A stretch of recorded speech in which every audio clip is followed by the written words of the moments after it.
መድፈኞቹ አርሰናሎች የክሪስታል ፓላሱን ተጫዋች ማርክ ጉሂን ያስፈርሙታል ወይ? የበርካቶቻችሁ ጥያቄ ነው። ዛሬ ታዲያ ወሳኝ የሚባሉ መረጃዎች በዚህ ተጫዋች ዙሪያ እየወጡ ይገኛሉ ከአርሰናል ቤት። በሌላ በኩል የቡካዮ ሳካ አዲስ ኮንትራት ምን ይመስላል የሚለውን ጨምሮ አርሰናል በታሪክ ውስጥ ለመጀመሪያ ጊዜ በ10 ቀናት ውስጥ እጅግ ከባድ የሆኑ ጨዋታዎችን ከሜዳ ውጪ የሚያደርግ የመጀመሪያው ቡድን ለመሆን ተገዷል። እንግዲህ ቀጣዮቹ 10 ቀናት ለመድፈኞቹ እጅግ ወሳኝ እንደሆኑ ይጠበቃሉ። በተለይ ሁለቱ ጨዋታዎች ማለት ነው።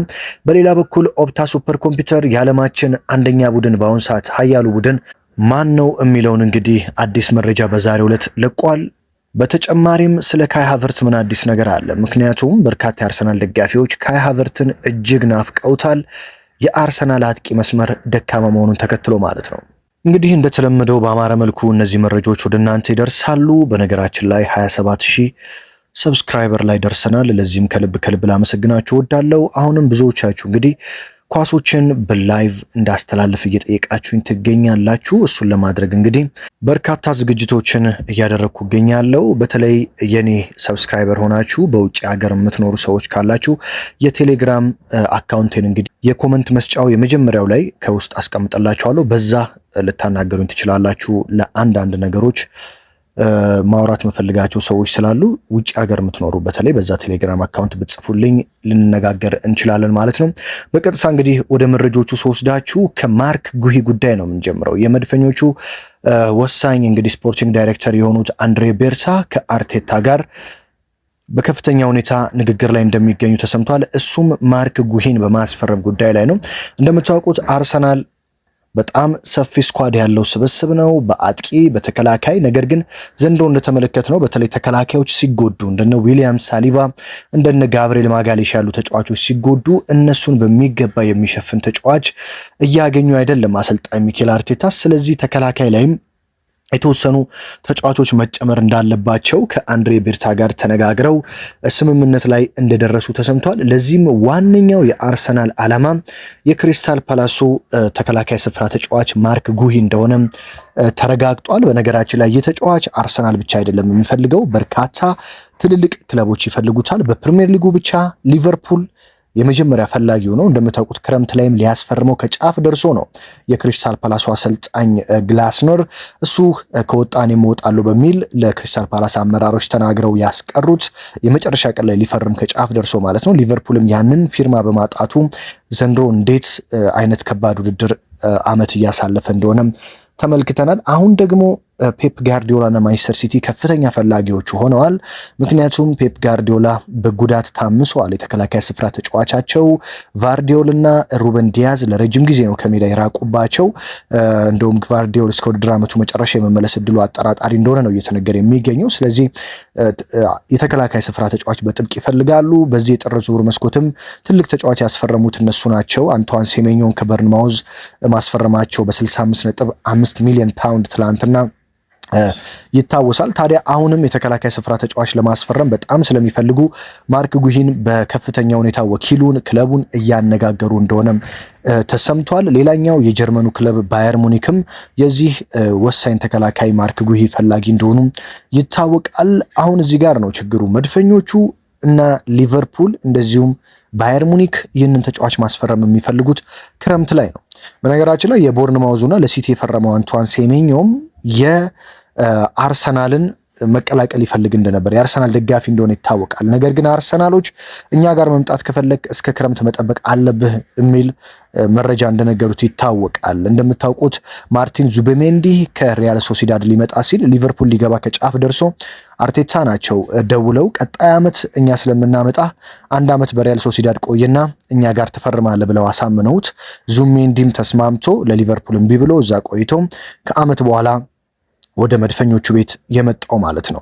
ታዲያ እንደዚህ አይነት ነገር ለማድረግ ፈልገው ነበር አርሰናሎች። ነገር ግን አንቷን ሴሜኞ እስከ ክረምት መጠበቅ እንደማይችልና አሁኑኑ መዘዋወር እንደሚፈልግ ተናገረ። ሲቲ ደግሞ በጥር ዝውውር ራሱን ማጠናከር ይፈልጋል። ስለዚህ ተጫዋቹን ወሰደው ማለት ነው። በነገራችን ላይ ሲቲ አሁን በደንብ ራሱን በተለይ ማርክ ጉሂን የሚያገኝ ከሆነ ለዋንጫ ፍክክሩ ከፍተኛ ተሳትፎን ያደርጋል ተብሎ ይጠበቃል። ምክንያቱም ሲቲ አሁን የተጎዳው የተከላካይ ስፍራው ነው። በእንደነ ብራይተን ያሉት ቡድኖችም ቀላል ግቦች ጨዋታዎችን ሲያስተናግድ ነጥብ ሲጥል ተመልክተናል። ስለዚህ ሲቲ ተከላካይ ስፍራውን የሚያጠናክር ከሆነ በተለይ ማርክ ጉሂን የሚያገኝ ከሆነ ከመድፈኞቹ ጋር አንገት ለአንገት እስከ ውድድር ዓመቱ መጨረሻ እንደሚተናነቁ ነው የሚጠበቀው። አርሰናሎች ማርክ ጉሂን ማስፈረም የሚፈልጉት በክረምት ነው። ነገር ግን እንደ ዴቪድ ኦርንስቲን ያሉ ደግሞ ታማኝ የሚባሉ የመረጃ ምንጮች አርሰናል በጥር የዝውውር መስኮት አንድ ትልቅ ፍርሚያ እንደሚያደርግ ይጠበቃል ብለዋል። እሱም ደግሞ የተከላካይ ስፍራ እንደሚሆን ነው መረጃዎች እያሳዩ የሚገኙት። ምክንያቱም አጥቂ ላይ በርካታ አማራጮች አሉ፣ ምንም እንኳን ውጤታማ ባይሆኑም። በተለይ ቪክተር ዮኮሬሽ በበርካታ የአርሰናል ደጋፊዎች ዘንድ ጥያቄ የተነሳበት ይገኛል። ባለፉት 10 ጨዋታዎች አንድ ግብ ብቻ ነው ማስቆጠር የቻለው፣ እሱም በኤቨርተን ላይ የፍጹም ቅጣት ምት ነው ማስቆጠር የቻለው። እንደዚሁም ባለፉት 7 ጨዋታዎች ላይ አንድም ኦን ታርጌት መሞከር አልቻለም ቪክተር ዮኮሬሽ። ስለዚህ በአርሰናል ደጋፊዎች ከፍተኛ ጥያቄ የተነሳበት ይገኛል። ምንም እንኳን ዮኮሬሽ ለአርሰናል የፊት ለፊት መስመር ማጥቃት ከፍተኛ አስተዋጽኦ እያደረገ ስፔሶችን ለእንደነ ሳካና ትሮሳርድ ያሉ ተጫዋቾች እየፈጠረ ቢገኝም ግብ ለማስቆጠሩ ግን የእንግሊዝ ሚዲያዎች እንደምታውቁት እንኳን ቀዳዳ አግኝተው እንደዚሁም ከፍተኛ ጫና የሚፈጥሩ ተቋማት ናቸው። ታዲያ በቪክተር ዮኮሬሽ ላይ ከፍተኛ ጫና እያሳደሩ ቀን ከቀን እንግዲህ ቪክተር ዮኮሬሽም በራስ መተማመኑን እያጣ እየመጣ ይመስላል። ለዚህም ነው የአርሰናል ደጋፊዎች በአሁኑ ሰዓት ካይ ሃቨርትዝ እንዲመለስላቸው በጥብቅ እየፈለጉ የሚገኙት። በተለይ ካይ ሃቨርትዝ በአርቴታና በአርሰናል ደጋፊዎች ዘንድ የሚወደድበት አንድ ትልቅ ኳሊቲ አለው። ያ ትልቅ ኳሊቲው ምንድነው? በትልልቅ ጨዋታዎች ላይ ግቦችን ማስቆጠርና ደምቆ መታየት ይችላል ካይ ሃቨርትዝ። በነገራችን ላይ ካይ ሃቨርትዝ 9 ቁጥር ከመሆን ባለፈም ወደኋላ ተስቦ በመሃል ሜዳ ላይ ሚድፊልደር ሆኖ ማገልገል የሚችል ተጫዋች ነው። ካይ ሃቨርትዝ በተለይ በእንደነ ሊቨርፑል፣ በእንደነ ቼልሲ፣ ሲቲ ዩናይትድ አይነት ጨዋታዎች ላይ ከፍተኛ ጥቅም የሚሰጥ ተጫዋች ነው። በራስ መተማመኑ ከፍተኛ ነው። በአርሰናል ቤትም ታስታውሳላችሁ በትልልቅ ጨዋታዎች ላይ ግብ በማስቆጠር አርሰናልን እንዴት ውጤት ይዞ እንዲወጣ ያደርግ እንደነበር። ምንም እንኳን አንዳንዴ ከትንንሽ ቡድኖች ጋር ሲጫወት ከባድ የሚባል ቀናቶችን ቢያሳልፍም ታዲያ ካይ ሃቨርትዝ ለሮቡ የቼልሲ ጨዋታ የመድረስ እድሉ እጅግ ከፍተኛ እንደሆነ ሲነገር፣ እሁድ ዕለት ደግሞ አርሰናል በኤፍኤ ካፕ ፖርትማውዝን በሚገጥምበት ቡድንም ምናልባት ጥቂት ደቂቃዎችን ሊያገኝ እንደሚችል መረጃዎች እያሳዩ ይገኛሉ። በዚሁ አርሰናል በታሪክ በ10 ቀናት ውስጥ 4 ተከታታይ ጨዋታዎችን ከሜዳ ውጪ የሚያደርግ ትልቅ ቡድን በመሆን ተመዝግቧል። እንግዲህ በሚቀጥሉት 10 ቀናት መድፈኞቹ 4 ጨዋታዎችን ከሜዳቸው ውጪ ያደርጋሉ። በተለይ ሁለቱ እጅግ በጣም ወሳኝ ጨዋታዎች ናቸው።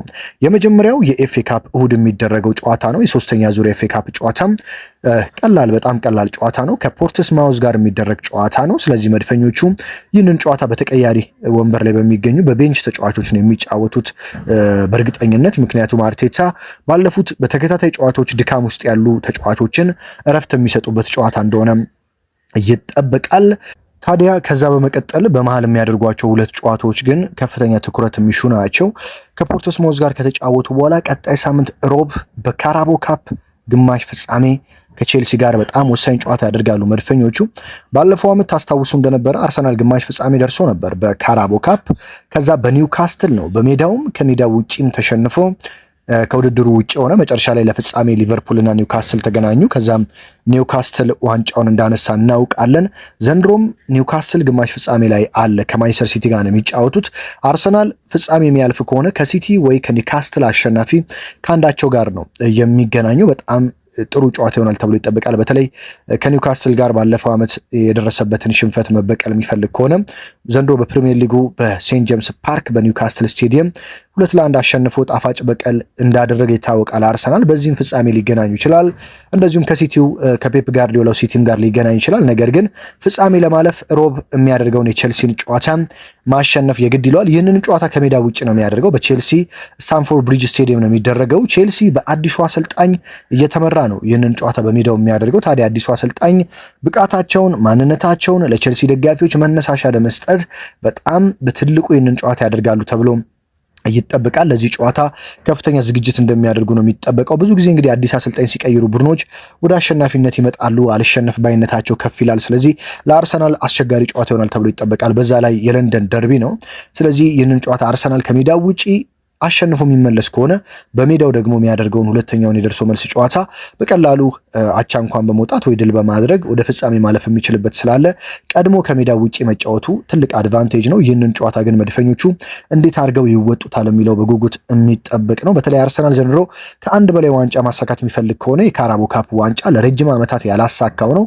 ስለዚህ ይህንን ጨዋታ ለማሳካት ከፍተኛ ትግል ያደርጋሉ ተብሎ አርቴታ ቀጣይ ሳምንት ሮብ ይጠበቃሉ። በተለይ በኤፍኤ ካፑ ጨዋታ እረፍት ሰጥተዋቸው ስለሆነ የአርሰናል ተጫዋቾች ወደ ሮቡ የሚመለሱት ይህንን ጨዋታ በጉጉት የሚጠበቅ ጨዋታ ነው። በመቀጠል ከኖቲንጋም ፎረስትም ጋር ከሜዳቸው ውጪ ይጫወታሉ። ይህ ደግሞ የፕሪሚየር ሊግ ጨዋታ ስለሆነ ከፍተኛ ግምት የሚሰጠው ነው። ምክንያቱም አርሰናል በአሁኑ ሰዓት ፕሪሚየር ሊጉን በ6 ነጥብ ርቀት እየመራ ይገኛል። ሲቲ ወደ ኖቲንጋም ፎረስት ስቴዲየም ሄዶ ምን ያህል ተሸግሮ አሸንፎ እንደወጣ የሚታወስ ነው። ስለዚህ አርሰናልም ኖቲንጋም ሜዳ በጣም ከባድ እንደሆነ ይታወቃል። ስለዚህ ሄዶ ድል ለማድረግ ከፍተኛ ትንቅንቅ ይጠብቋል። በመጨረሻ ከሜዳ ውጪ በሻምፒዮንስ ሊጉ ኢንተር ሚላን ጋር የሚጫወትበት ጨዋታ ነው። ይህ ጨዋታ እንኳን ያን ያህል በጉጉት የሚጠበቅ ጨዋታ አይደለም። ምንም እንኳን ከኢንተር ሚላን ጋር የሚደረግ ጨዋታ ትልቅ ቢሆንም ነገር ግን አርሰናል ሻምፒዮንስ ሊጉን እየመራ ነው። የምድብ ጨዋታ ነው። ቀጣይ ዙር ማለፉን ስላረጋገጠ ያን ያህል የሚጨነቅበት ጨዋታ አይሆንም። እንደውም ለአንዳንድ ተጫዋቾች እረፍት የሚሰጥበት ጨዋታ ይሆናል ተብሎ ነው የሚጠበቀው። ስለዚህ በተለይ የቼልሲና የኖቲንጋም ፎረስት ጨዋታ በከፍተኛ ሁኔታ የሚጠበቅ ይሆናል ማለት ነው። ቡካዮ ሳካ በአርሰናል ቤት ለቀጣይ 5 ዓመታት የሚያቆየውን ኮንትራት ተፈራርሟል። የ24 ዓመቱ ወጣት ጥቁሩ አልማዝ ቡካዮ ሳካ እንግዲህ በአርሰናል ቤት እስከ 2031 ድረስ ለቀጣይ 5 ዓመታት የሚያቆየውን ኮንትራት መፈረሙ ለመድፉ ደጋፊዎች ጥሩ ዜና ነው። ምክንያቱም ቡካዮ ሳካ እንደተነገረው ከሆነ በጣም ትላልቅ የአውሮፓ ቡድኖች ተጫዋቹን በጥብቅ ይፈልጉት ነበር። ከአርሰናል መልቀቅ ቢፈልግ ኖሮ እንደ ሪያል ማድሪድ፣ ባርሴሎና፣ ባየር ሙኒክን ጨምሮ በጣሊያን የሚገኙ ትልልቅ ቡድኖችን ጨምሮ በሳውዲ አረቢያም ከፍተኛ የተባለ ገንዘብ ቀርቦለት እንደነበረ ተሰምቷል። ነገር ግን ሳካ የልጅነት ክለቡን መልቀቅ እንደማይፈልግ ለሁሉም ቡድኖች በማሳወቅ ይልቁንስ በመድፉ ቤት በመቆየት በርካታ ዋንጫዎችን ለአርሰናል ማሳካት እንደሚፈልግና አሁን በአርሰናል ቤት ደስተኛ መሆኑን በመግለጽ ለመቆየት መወሰኑ ተሰምቷል። አንድሪያ ቤርታ እንግዲህ በአርሰናል ቤት በርካታ ወሳኝ ተጫዋቾችን ኮንትራት ማራዘም ችለዋል። በነገራችን ላይ አሁን የሚገኘውን የአርሰናል ስብስብ ለቀጣይ 4 እና 5 ዓመታት እንመለከተዋለን። በጣም ወጣት ተጫዋቾች ናቸው። ቡካዮ ሳካ ገና 24 ዓመቱ ላይ ነው። ከ5 ዓመታት በኋላ 29 ዓመቱ ላይ ነው የሚገኘው። ስለዚህ በርካታ የአርሰናል ተጫዋቾች ወጣት ናቸው። እንደነ ሳሊባ፣ እንደነ ማጋሌሽ ያሉ ተጫዋቾች፣ ዋኔሪ፣ ስኬሊ፣ ቲምበር፣ ብዙ እንደነ ሂንካፔ ቀጣይ ውሉ ቋሚ የሚደረግለት ሂንካፔን ጨምሮ በአርሰናል ቤት ሁሉም ተጫዋቾች በጣም ወጣት ናቸው። ለረጅም ዓመታት ነው አብረው የሚቆዩት። ስለዚህ ይህ ቡድን ለቀጣይ ዓመታት አብረው የሚቆይ ስለሆነ ብዙ ዋንጫዎችን ያመጣል ተብሎ ይጠበቃል። በደንብ እየተላመደ የሚገኝ ቡድን ነው። በዘንድሮ የውድድር ዓመት ብቻ ሳይሆን ለአርሰናል ደጋፊዎች ለቀጣይ በርካታ ዓመታትም አርሰናል በአውሮፓ በጣም ምርጡ ቡድን በመሆን እንደሚቀጥል ማሳያ ነው ማለት ነው። ለዚህ ነው ኦፕታ ሱፐር ኮምፒውተር ዛሬ አንድ አዲስ መረጃ አውጥቷል። እሱም በአሁኑ ሰዓት በዓለማችን ምርጡ ቡድን ማን ነው፣ ትልቁ ቡድን ማን ነው የሚል መረጃ ነው ይዞ የወጣው። ለኦፕታ ሱፐር ኮምፒውተር ቁጥራዊ መረጃዎች ይሰጡታል። ያንን ቁጥራዊ መረጃዎች በመስራትና በመመዘን የጨዋታዎችን ውጤት፣ ግቦችና ፖሴሽኖችን ሁሉንም ቁጥራዊ መረጃ በማየት ምርጡ ቡድን ማን ነው ሲል ያስቀምጣል። በዚህም አርሰናል በአሁኑ ሰዓት የዓለማችን ትልቁ ቡድን ነው ሲል በአንደኝነት ደረጃ መርጧል ማለት ነው። በሁለተኛ ደረጃ ባየር ሙኒክ፣ ሶስተኛ ማንቸስተር ሲቲ፣ አራተኛ ፓሪስ ሴን ጀርሜን፣ አምስተኛ ባርሴሎና ነው፣ ስድስተኛ አስቶን ቪላ፣ 7 ሊቨርፑል፣ 8 ኢንተር ሚላን፣ 9 ሪያል ማድሪድ፣ 10ኛ ላይ ቼልሲ ተቀምጠዋል ማለት ነው። ኦፕታ እንግዲህ ሜንስ ፓወር ራንኪንግ በሚለው ዝርዝር መረጃው እንግዲህ አርሰናል በአሁኑ ሰዓት የዓለማችን ትልቁና ኃያሉ ቡድን ነው ሲል አሳውቋል ማለት ነው። ይህም እንግዲህ አርሰናል በፕሪሚየር ሊጉ በሻምፒዮንስ ሊጉ መሪነቱ በቀጠለበት በካራቦ ካፕ ግማሽ ፍጻሜ ተፋላሚ በሆነበትና በኤፍኤ ካፕ ውድድሮች ተሳታፊ በሆነበት ጊዜ ላይ ነው ማለት ነው። አርሰናል ምን ያህል ዋንጫዎችን ያሳካል የሚለው እንግዲህ አሁንም በጉጉት የሚጠበቅ ነው። በተለይም በፕሪሚየር ሊጉ ከሲቲ ጋር ያለው ፉክክር በምን መልኩ ይቀጥላል? በሻምፒዮንስ ሊጉ ባለፈው ዓመት ግማሽ ፍጻሜ ደርሷል። ምን ያህል ርቀት ይጓዛል? ባለፈው ዓመት ግማሽ ፍጻሜ ተፋላሚ በነበረበት ካራቦ ካፕ ምን ያህል ርቀት ይጓዛል የሚለውን ጨምሮ ሌሎች ዋንጫዎችን በጉጉት የሚጠበቁ ይሆናል ማለት ነው። በጥር የዝውውር መስኮት ማርክ ጉሂን አርሰናል ያስፈርማል ወይስ ሲቲ የሚለውም በጉጉት የሚጠበቅ ነው። በቀጣይ ቀናት እንግዲህ የሚወጡ መረጃዎችን ደግሞ አጠናክሬ ወደ እናንተ የማደርስ ይሆናል። ሀገር ውስጥ ከባህር ማዶ ናችሁ በየዕለቱ መረጃዎችን የምትከታተሉትን ከልብ ላመሰግናችሁ እወዳለሁ። እንግዲህ የአስተያየት መስጫው ሳጥን ውስጥ በብዙዎቻችሁ ጥያቄ መሰረት የቴሌግራም አካውንቴን አስቀምጬላችኋለሁ። በዛ በርካታ ጉዳዮችን ልትጠይቁ ልታነጋግሩኝ ትችላላችሁ። በዚህኛውም በሁለተኛውም ቻናሌ በየዕለቱ የሚደርሱ መረጃዎችን በመከታተል ከጎን የሆናችሁትን ከልብ እያመሰገንኩ በሌላ ወሳኝ መረጃ በሌላ ወሳኝ ጥንክር እስከምንገናኝ ድረስ በያላችሁበት ሰላም ተመኘሁላችሁ።